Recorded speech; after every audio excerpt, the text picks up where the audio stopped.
pourquoi pas les utiliser à l'oral, les proverbes français, les amis. Améliore, toi, derrière ton écran, améliore ton français parlé en utilisant des proverbes français à l'oral. Je m'explique, ce n'est pas parce que vous utilisez des proverbes français dans votre conversation avec un ami, avec la famille, avec un collègue, que le résultat donnera forcément du français soutenu.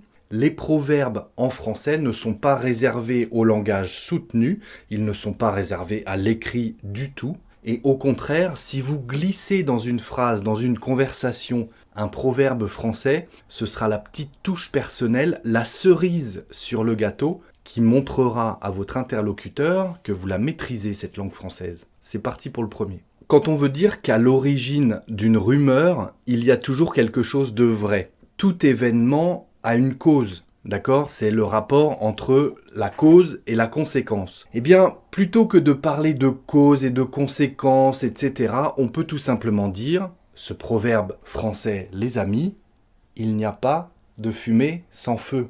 Il n'y a pas de fumée sans feu. La fumée, il faut qu'il y ait quelque chose qui brûle pour qu'il y ait de la fumée. La fumée, c'est la conséquence du feu. Le feu, c'est la cause de la fumée. On peut dire tout simplement « Ah bah oui, mais bon, il n'y a pas de fumée sans feu, hein, tu sais. » Ça veut dire que toute conséquence a sa cause. À vous, évidemment, d'utiliser ce proverbe dans le bon contexte. Et ça veut dire qu'en gros, oui, il faut s'attendre à des conséquences quand on connaît la cause de quelque chose. Il ne faut pas s'étonner qu'il y ait des conséquences. Parce que, en général, il n'y a pas de fumée sans feu, les amis. Tu n'as pas appris tes leçons de français, il ne faut pas t'étonner de rater ton examen, parce qu'il n'y a pas de fumée sans feu. Vous avez compris le principe ? C'est parti pour le deuxième exemple. Si l'on veut dire que chacun juge les choses selon son propre point de vue, selon son propre regard sur les choses. On porte un jugement sur quelque chose, chacun selon notre propre regard, notre propre réflexion. Bon, très bien, mais pas évident à glisser dans une conversation. On peut utiliser ce proverbe très connu, chacun voit midi à sa porte. Midi, la porte. Chacun voit midi à sa porte. Ça veut dire que chacun a une réflexion, a une idée, a un jugement sur quelque chose en fonction de sa propre personne, de son propre regard. Chacun voit midi à sa porte. Chacun y trouve son intérêt, en fait, à cette chose en fonction de sa propre personne. Pour le troisième exemple, je ne cesse de le répéter, pour améliorer votre français parlé, il faut pratiquer, pratiquer, pratiquer. Eh bien, on pourrait presque adapter un proverbe français très connu à cette chose-là, puisque quand on dit que c'est en pratiquant que l'on acquiert des connaissances, que l'on s'améliore, que l'on acquiert un savoir-faire, en fait, un métier, que l'on se professionnalise en quelque chose, pour ça, il faut pratiquer. Pratiquer, pratiquer, pratiquer, c'est avec l'expérience qu'on s'améliore. Pour ça, il y a un proverbe en français, les amis, c'est en forgeant qu'on devient forgeron.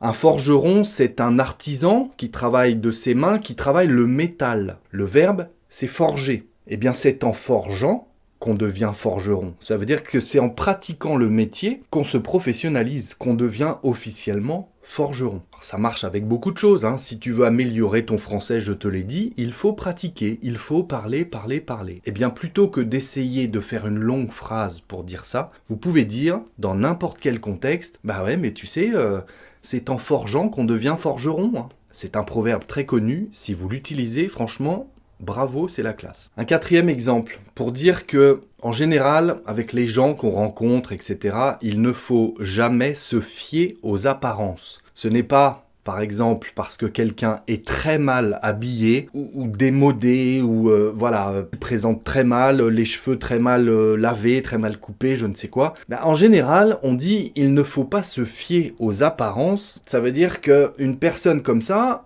peut-être qu'elle est très riche et qu'elle a réussi dans sa vie et puis qu'elle est très heureuse, évidemment, et voilà, qu'elle a eu une vie accomplie. C'est juste qu'elle n'a pas envie, cette personne, de prendre soin d'elle au niveau des apparences.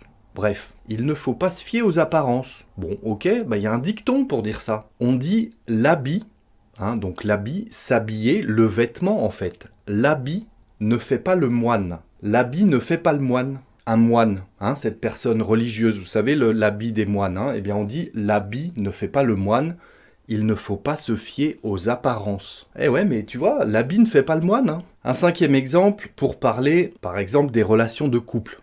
Quand on pense souvent que la situation dans un couple est meilleure chez les autres, comme on dit, quand on ferme la porte de la maison, eh bien, on ne sait jamais ce qui se passe derrière la porte, hein. Chez les gens, on ne sait jamais comment ça se passe. Peut-être qu'ils ont l'air heureux, etc. Et en fait, à la maison, ça se passe pas bien du tout. Si vous, par exemple, vous avez des problèmes dans vos relations amoureuses, etc., et vous pensez tout le temps que les autres, ils ont moins de problèmes et qu'ils sont tous heureux, c'est vraiment seulement vous qui rencontrez des problèmes dans vos relations de couple, etc. On pense souvent que la situation est meilleure chez les autres. Eh bien, il y a un proverbe pour dire ça. L'herbe est toujours plus verte ailleurs. Donc en fait, on pense que l'herbe est toujours plus verte ailleurs, que les autres n'ont aucun problème et que, bon, dans des relations amoureuses par exemple, vous êtes le seul à rencontrer des problèmes. On pense tout le temps que l'herbe est plus verte ailleurs, mais en fait pas du tout. On a tous les mêmes problèmes, on est tous des êtres humains et on a tous des problèmes de relationnels de temps en temps avec son chéri ou avec n'importe qui. Voilà, c'est pas toujours mieux chez les autres, forcément. L'herbe n'est pas toujours plus verte ailleurs, finalement. Très bien ce proverbe à utiliser. Et puis le sixième, les amis, un petit peu de motivation, hein, pour faire un peu de coaching là par exemple. Les personnes qui ne prennent aucun risque, ne gagnent rien. Si on ne prend pas de risque dans la vie, on risque pas d'obtenir des bénéfices de quelque chose, on risque pas de gagner grand chose. Il faut savoir prendre des risques dans la vie. Le proverbe qui veut dire exactement cette chose-là, qui ne tente rien, n'a rien. Logique. Si vous jouez au poker, par exemple, et puis que vous dites tout le temps « je passe, je passe, je passe », vous ne risquez jamais de gagner. À un moment donné, il faudra tenter quelque chose. Il faut être opportuniste, j'allais dire, il faut tenter quelque chose. Eh bien, dans la vie, c'est pareil, et on utilise ce proverbe « qui ne tente rien, n'a rien ».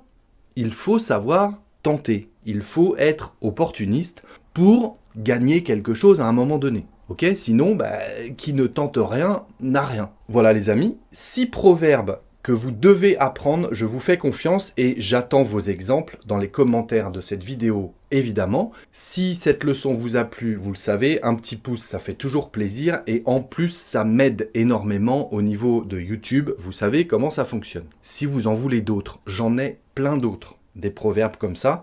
N'hésitez pas à me le dire en commentaire et je ferai une suite à cette leçon. Une petite parenthèse avant de vous quitter les amis. Si vous souhaitez varier les plaisirs, comme on dit, j'ai créé 3 autres chaînes. La dictée by Alex pour les amateurs de dictée et pour pratiquer votre compréhension orale et votre orthographe finalement. Eh bien j'ai créé la dictée by Alex. J'ai aussi créé la lecture by Alex pour les amateurs de littérature. Et puis si vous voulez que je vous emmène en promenade, j'ai créé également La France by Alex, c'est une chaîne sur laquelle je poste des vlogs en France, pour l'instant en Normandie en tout cas. Donc voilà, allez vous abonner et je suis sûr que vous trouverez votre bonheur sur l'une de ces chaînes également. D'ici la prochaine leçon les amis, je vous dis travaillez bien, restez concentrés, prenez soin de vous et à très bientôt sur le Français by Alex.